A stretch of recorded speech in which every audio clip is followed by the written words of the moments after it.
Olá, você que acompanha a TV Paraguaçu, estamos aqui ao lado da Leonete Smith, ela que vai lançar agora, terça-feira, dia 22 de março, em Paraguaçu Paulista, na sede do Rotary Club, o livro O Caminho da Dor no Silêncio.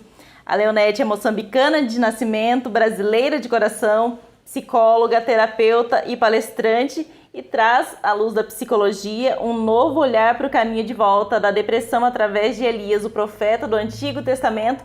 E hoje ela vem bater esse papo super bacana com a gente. O livro, então, ele será lançado na terça-feira, dia 22. A entrada será 1 quilo de alimento não perecível que será doado para a APAI de Paraguaçu Paulista em prol da APAI.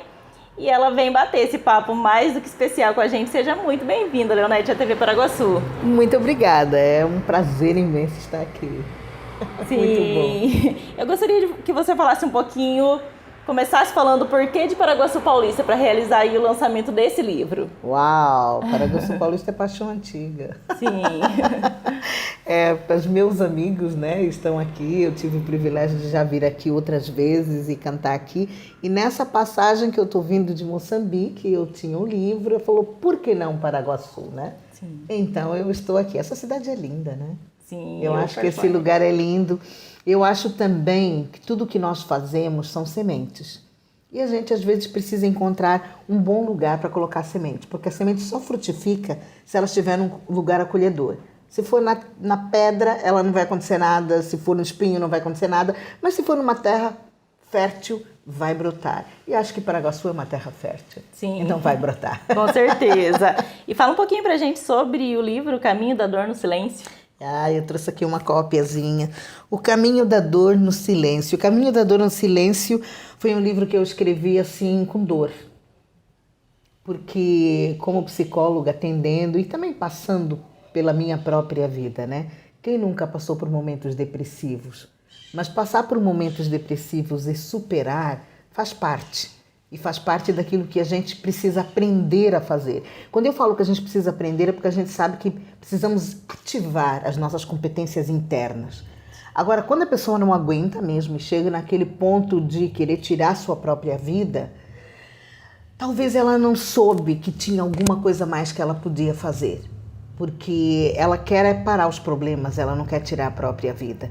Então, o Caminho da Dor do Silêncio nos fala de competências que nós podemos pensar ou não, mas elas estão lá dentro. Porque uma depressão, ela não vem do nada, não acontece do nada, tem a ver com N fatores. Às vezes é a história da própria pessoa, às vezes é o que aconteceu do lado de fora. Porque assim, se a pessoa quer tirar a vida, a culpa não é do que aconteceu do lado de fora, é como nós recebemos isso, né? E nós temos esse personagem do Velho Testamento, que é Elias, né, que eu carinhosamente chamo do nosso depressivo da Bíblia, que era um profeta, que teve altos feitos, mas no auge de que ele conseguiu, parece que ele já tinha alcançado tudo que ele precisava, ele fugiu com medo. Medo, tristeza, são questões e emoções e sentimentos que nós vamos lidar com essa questão da depressão. Então, assim, é um caminho da dor no silêncio, porque o outro não te entende.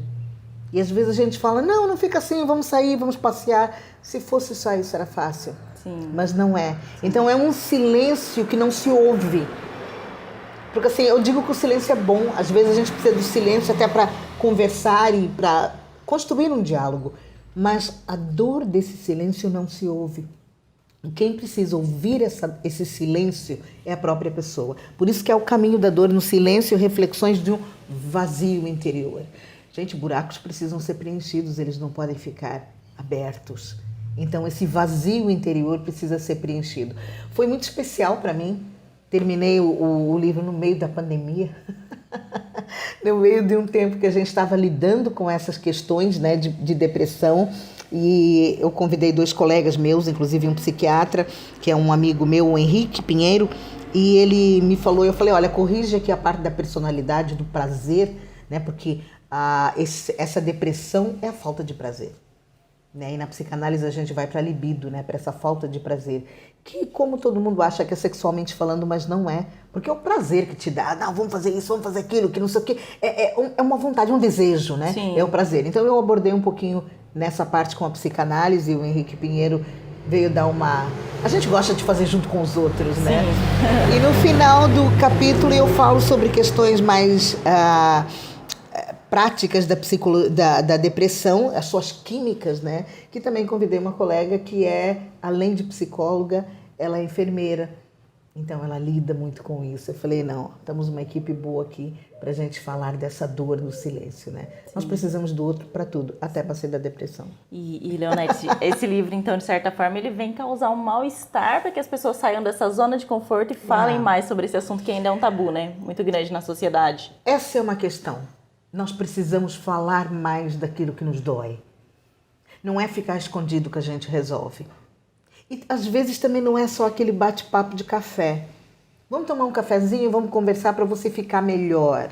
Não, estamos falando de questões profundas, tem muito boa gente pesquisando sobre isso, falando sobre isso, entendendo essas correlações geracionais, essas correlações que tem com essa vida louca que a gente leva no dia a dia. A insegurança que a gente tem hoje, então, Covid, pós-Covid, vamos viver um pós-Covid ainda muito longo, né? Sim. Que a gente não tem ideia como a gente vai viver. Agora, nós não podemos preparar o que está fora, temos que preparar o que está dentro. E dentro somos nós, né? Sim. O nosso eu. Sim. E por que mesmo depois de tantos anos passando, da depressão aí afetar cada vez mais pessoas, muita gente ainda considera a depressão como uma frescura? Uau! Nós ainda temos gente achando que vai no psicólogo quem é doido, né? Tem. Muita gente. Pois é, então eu acho que a gente precisa começar a fazer o que eu brinco sempre de mudança de mentalidade. Né? Não é uma frescura, é muito sério. Sim. E a gente precisa aprender a respeitar o outro. Porque eu acho que esse é um dos nossos problemas. Nós conhecemos o outro, mas nós não respeitamos o que ele fala porque nós achamos que nós temos a razão. E partindo desse princípio, se a pessoa vem dizer, não, fulano está muito tempo em casa, ele não quer sair, não está tomando banho, não está fazendo isso aqui, nossa, como é que pode? Uma pessoa tem tudo na vida, né? Parece, olha, vai ver aquelas crianças da África que não tem nada. Gente, não é isso mesmo. E nunca nós precisamos parar de fazer o sentido comparativo, sabe? Nós não comparamos ninguém com ninguém. Como eu digo sempre, nós temos uma única impressão digital. Parece igual um desenho, né? Sim. Mas os peritos sabem que cada um tem a sua. E na sua impressão digital está a sua dor. Então, assim, é ignorância. Alguém achar que a pessoa não está levando a sério e que... É uma ignorância, é falta de respeito com o outro. Eu classifico dessa forma. Precisamos aprender realmente... Jesus falou isso, precisamos amar o outro como a nós mesmos. Então, se fosse conosco, a gente levaria em consideração. Então, vamos levar em consideração a dor do outro também. Sim, a gente falou então um pouquinho do seu livro, o que é abordado no seu livro. Agora vamos falar um pouquinho da sua trajetória. Uau. Como escritora, você já tem outras obras lançadas também, né? Eu tenho uma outra pérola que eu amo, que é esse aqui, Aquieta a Minha Alma. Eu amei escrever o livro, tanto que eu falo que essa aqui vai ser minha trilogia, o Aquieta a Minha Alma, que a gente fala da nossa alma. E, na verdade, esse título não é meu, eu emprestei do rei Davi, Sim. Da Bíblia também, porque ele fala assim, Davi conversava com a alma dele. Ele falava, por que estás abatido, a minha alma? Por que te perturbas dentro em mim?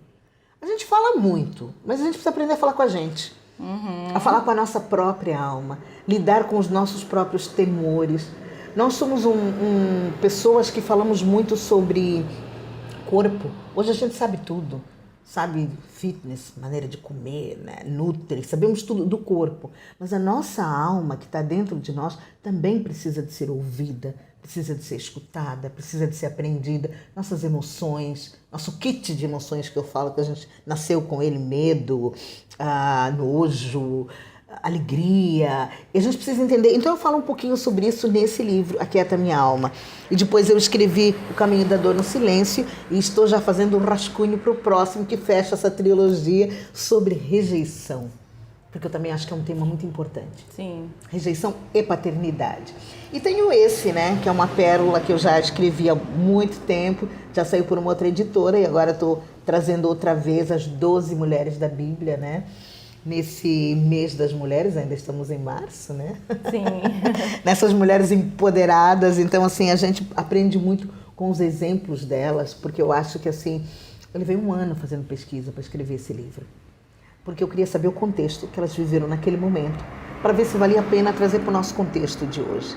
E eu aprendi que, assim, lidar com as dificuldades é uma coisa que a gente tira de letra, vai. A gente que é mulher sabe fazer Sabe? isso. Independente da cultura, da religião, da onde a gente nasceu, a gente parece que nasceu com o bichinho lá dentro de que vai dar certo. A gente é vitoriosa de alguma forma, né? Sim, muito bacana. Agora, a gente falou um pouquinho da sua relação com a escrita, vamos falar um pouquinho de música? A relação de Leonete Smith com a música. Eu tenho umas 3 veias aí, assim, que são música de casa, né? Porque lá em casa isso foi fruto do meu pai. Era meio que quem não canta não come, sabe? Mais ou menos assim. Sim. Então a gente cantava desde pequena, eu sempre cantei, sempre tive a música como... Eu não vou dizer como aquele bichinho de estimação, mas quase isso, né? Minha filha tem como bichinho de estimação. Tá chateada, entra lá, vai tocar o ukulele, vai não sei o quê.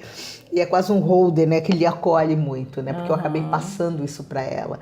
Mas música foi...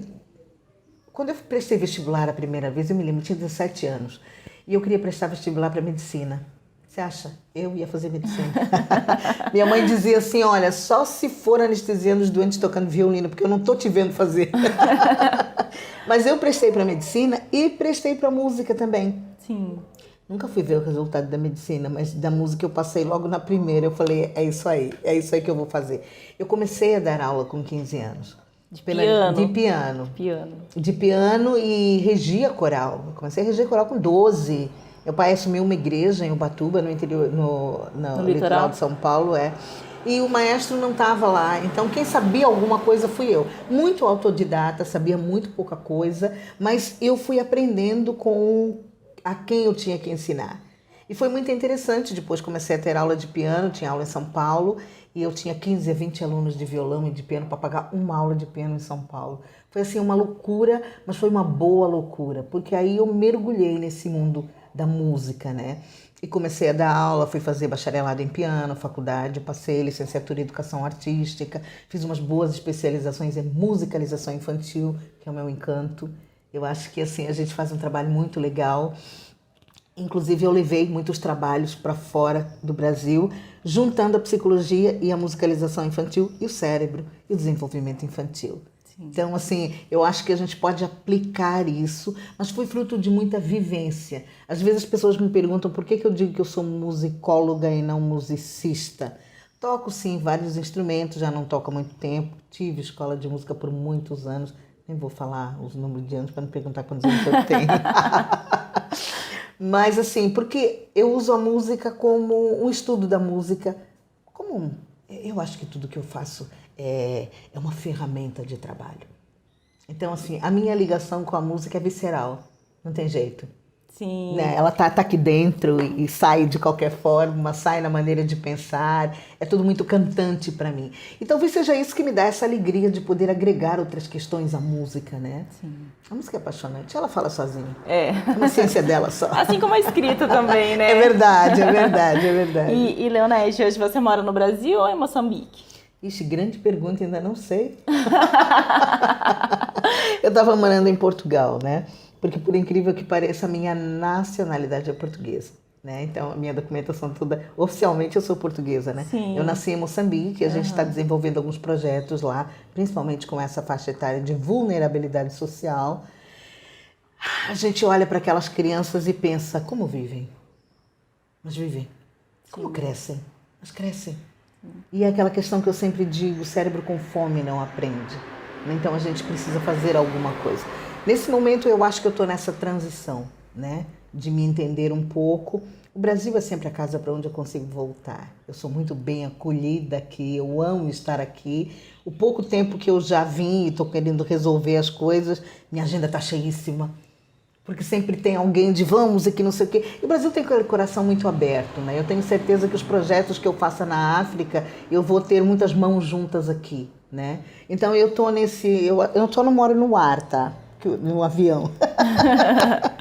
Mas eu tô aqui no Brasil agora, né, esse ano, por conta das circunstâncias, mas estou nesse impasse. Então eu sempre fico entre Portugal, Brasil Moçambique, a gente encontra um lugar por aí. Sim, você falou um pouquinho no começo da nossa entrevista sobre esse empoderamento feminino e você mostra isso muito na prática com essa força de estar em vários lugares, ajudando várias pessoas. Fala um pouquinho sobre isso pra gente.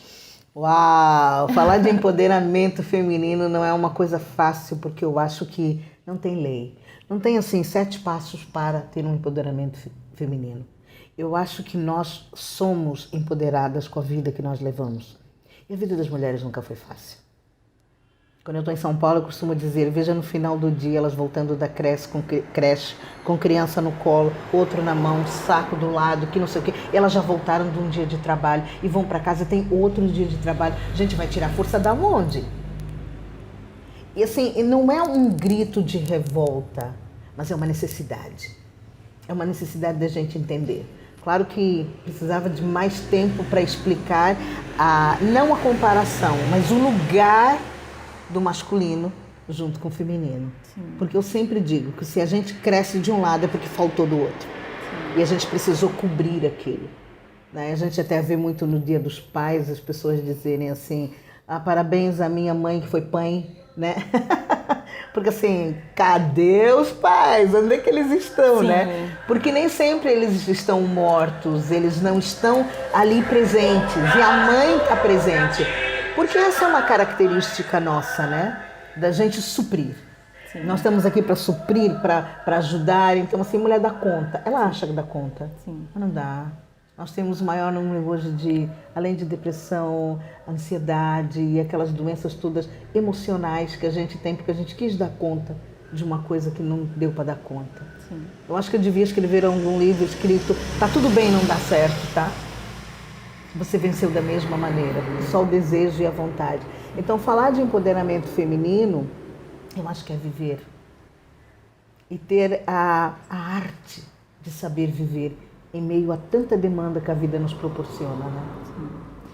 Agora, isso que você falou agora em relação aos pais, que nem sempre são presentes, já é um spoiler do seu próximo livro, né? A Rejeição. Não conta, olha, você já viu, você já leu nas entrelinhas, né? A gente está demorando para escrever isso, porque eu faço uns ensaios, eu volto. Peraí, eu preciso ser politicamente correta, será que eu vou escrever dessa maneira? Mas eu vou escancarar, porque é a minha cara mesmo de fazer isso, né? E precisa também, né, ser falado. Precisa. Porque assim, quando você fala do feminino, é muito interessante que você sabe que para nascer uma menina, foi preciso biologicamente ter um pai, porque é o XXY. Então, assim, a biologia nos diz que para nascer menina precisava de um homem. Então, assim, essa figura masculina que a gente às vezes acha que não é necessária, é o que traz o equilíbrio, né? Sim. Não há o belo sem o feio, não há o preto sem o branco, não há um homem sem a mulher, sim, não há uma mulher sem o homem. Então, assim, encontrar um equilíbrio nessa história, eu acho que é muito importante. Por isso que eu vejo que às vezes as mulheres passam até do limite. Mas está tudo certo passar do limite. Eu não sou aquela pessoa que critico nada, porque a gente anda na verdade que a gente conhece. Uhum. E se aquilo não for para ser o que é nosso, pode deixar que a gente bate com a cabeça na parede e a gente tem a capacidade de voltar também. Sim, tá tudo certo. Sim. Bom, vamos falar então um pouquinho do evento de lançamento aqui em Paraguaçu. Vai ser terça-feira, 7h30 da noite no Rotary Club. Toda a população paraguaçuense fica convidada aí para bater um papo, conhecer um pouquinho mais de vocês, de todos esses assuntos que se a gente for abordar aqui, a gente fica o dia inteiro. Verdade. Muito bacana essa conversa, mas fica o convite então, para o pessoal prestigiar, né? Eu espero vocês lá. Às 7h30 da noite, então, dia 22 de março, no Rotary Club, que fica na Avenida Galdino, número 10, aqui em Paraguaçu Paulista. A entrada, 1 quilo de alimento não perecível, e você vai ter a oportunidade de conhecer a Leonete Smith, bater um papo e também adquirir o livro O Caminho da Dor no Silêncio, que será disponível lá para venda, né? Exatamente. Vou levar os outros também, se alguém quiser alguém quiser comprar. E se quiser perguntar alguma coisa, vai ser uma alegria. Sim, muito obrigada, viu, Leonete, por receber a gente da TV Paraguaçu, bater esse papo maravilhoso. Amei, um prazer te conhecer e seja sempre muito bem-vindo a Paraguaçu. Muito obrigada. Você me perguntou por que Paraguaçu, agora já tenho mais um motivo. Acabei de conhecer uma amiga. Obrigada. Obrigada, gente. Obrigada. Tchau, tchau. Opa, a gente já estava finalizando a nossa entrevista e voltamos aqui para ouvir um pouquinho a Leonete cantando, né? A gente não poderia finalizar essa entrevista sem ouvir essa voz maravilhosa. Então fica o espaço para você mostrar para Paraguaçu a voz de Leonete Smith. Opa, então, continuando no caminho da dor do silêncio, a gente vai ter que mandar essa tristeza embora, né? Eu vou pegar uma das nossas canções do nosso cancioneiro brasileiro que eu amo tanto.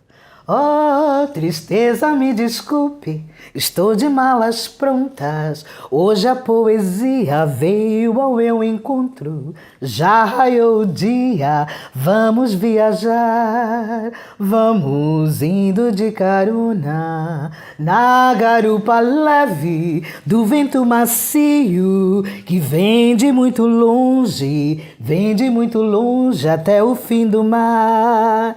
Ou talvez até quem sabe, pois nós voltaremos num cavalo baio, no alazão da noite, cujo nome é raio, raio de luar. Vamos viajar? Sensacional! Muito obrigada!